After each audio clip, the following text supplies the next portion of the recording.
Good morning and welcome to our first cabinet meeting of the new year. 2017 was a year of tremendous achievement, monumental achievement actually. I don't think any administration has done what we've done and what we've accomplished in its first year, which isn't quite finished yet. You never know what's going to happen over the next few days. And the achievements for our country, our people, and for our standing in the world have been very monumental. We confirmed an incredible new Supreme Court justice and more circuit court judges in our first year than any administration in the history of our country. And we have many more coming. We've set a new record on reducing regulation and all forms of stopping growth and stopping jobs that were crippling America's economy. Again, the records that we set, 22-1, nobody's ever come close. And the amount of regulations that we've cut is a record also in our country's history, as reported by many newspapers, in particular the Wall Street Journal did a big story on it. And before Christmas, we passed the largest tax cut and reform in American history, including ANWR and including the fact that the individual mandate was terminated, which is a tremendously important thing and a very popular thing, I must tell you. People are supposed to pay for the privilege of not having health care. That was not good. Unfortunately, the courts didn't cut it, but we cut it. So in addition to the largest tax cut and reform in history, we have one of the great oil sites that's now been approved. They've been trying to approve ANWR, I don't know if people know this, for over 40 years. Ronald Reagan tried to get it approved for exploration and for drilling. And for 40 years they've been trying to get it approved. That was in the bill, and individual mandate in the bill. Since that tax cut was enacted, more than 1 million workers have already received a tax cut bonus. Something that, frankly, nobody even thought about. We didn't think about it. Nobody thought about it. We just knew a lot of good things were going to happen. And I must say, AT&T was at the first one, and they did it, $1,000 per employee. They have hundreds of thousands of employees. And many companies followed immediately thereafter, and now they're following. I guess the employees are saying, what about us? And millions of employees in this country are getting $1,000 and more in some cases, tax bonuses because of the tax cuts. Hardworking American families will receive tremendous tax relief. We lowered our tax rates, nearly doubled the standard deduction, and doubled the child tax credit, which Ivanka Trump was pushing very, very hard, I will tell you that. And so was Marco Rubio. And I will tell you that the Republican Senate, we had no Democrat support, zero. They didn't want tax cuts, they want tax increases. They want to raise your taxes, they don't want to cut your taxes. But the child tax credit has become very important to the American family, and they're very happy about it. Our historic reductions to the business tax will raise annual household income by an average of $4,000. That's a tremendous number. The amount of money that's going to be brought in, we think it's going to be close to $4 trillion because of our tax reform. Will be a number that this country has never seen pour into our country. And that's going to create more jobs and more investment. The stock market is shattering one record after another. Unemployment is at a 17-year low. And I'm very proud of this. African American unemployment reached its lowest level in history. Think of that. And on the campaign trail, remember I said, and would constantly say, what do you have to lose? Meaning, what do you have to lose if you vote for Trump? And now, it was just reported, African American unemployment is at its lowest level in history. I'm very proud of that. We're also making America safe again. Yesterday, we had a bipartisan meeting with House members and senators on immigration reform, something they've been talking about for many, many years. But we brought them together in this room, and it was a tremendous meeting. Actually, it was reported as incredibly good. And my performance, some of them called it a performance. I consider it work.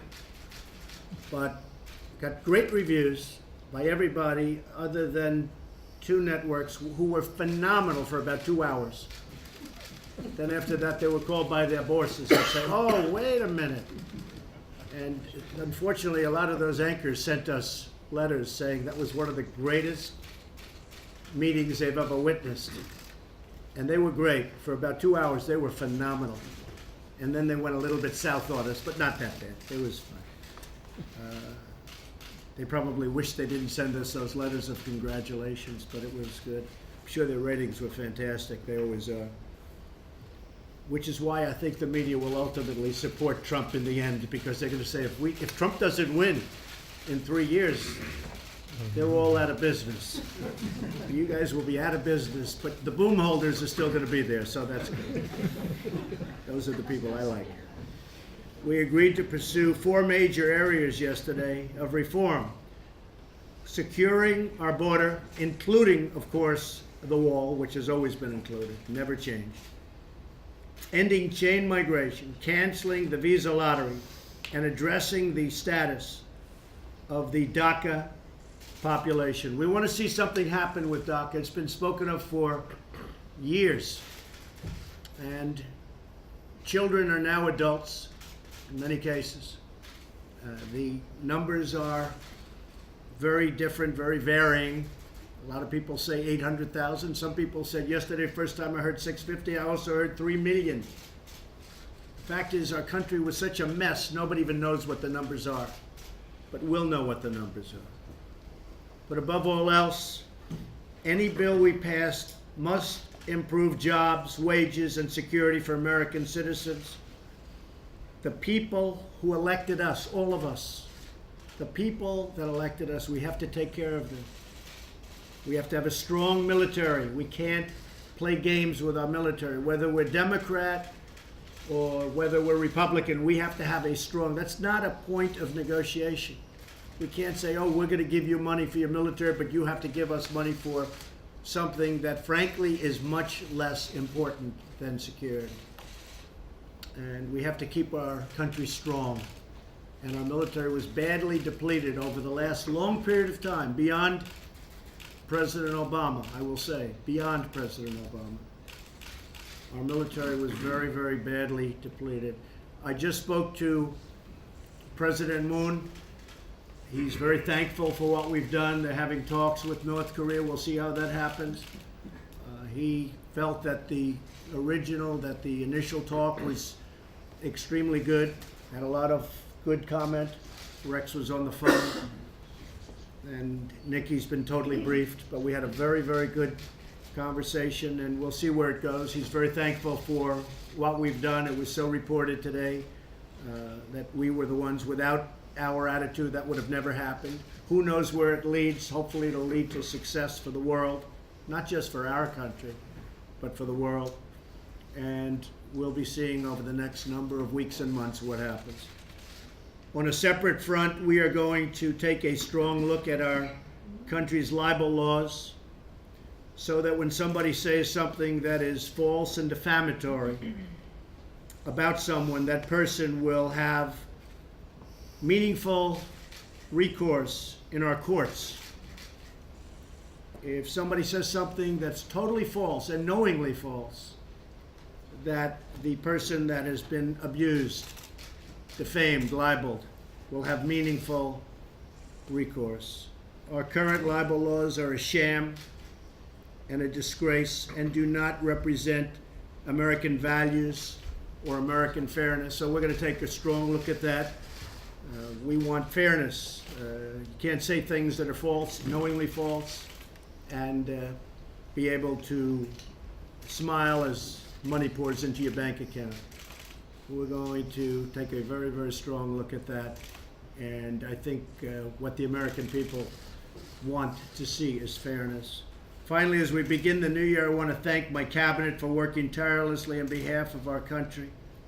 Every single day, every hour, I'm on the phone with almost all of them all the time. And we have a lot of exciting things to go. I'm just looking at Alex Acosta. What a job you've done with our health care.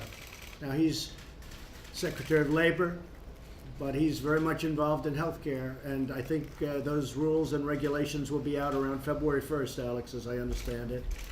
And this is healthcare through association and associations, and I think that millions and millions and millions of people will be signing up. It'll be highly competitive. He has been able to totally get rid of state lines, so there'll be tremendous competition. And that will be a phase of healthcare that people don't talk about, but I think ultimately you'll have more people than you actually had even in Obamacare, and it's just a segment of what we're doing. So I just want to tell you, I read a lot of those papers last night, and it is really great work, brilliant work. I think it is something that people don't talk about, but it's something that's going to be very exciting and very great. It will be great healthcare at a very competitive price. There'll be tremendous competition, and it will cost the United States absolutely zero. So we're very proud of that. Thank you, Alex. And with that, I just we'll start our cabinet meeting, and we appreciate you being here. And you've gotten very familiar with this room. I appreciate your nice comments yesterday. Thank you all very much. Mr. President, Mr. President, how do you want Republicans to take control of the Russia investigation? Thank you very much, everybody. Do you want them to shut down the Russia investigation? Thank you very much, everybody. Thank you. President, did you tell them that you were not doing military action in North Korea? Thank you. Thank you very much.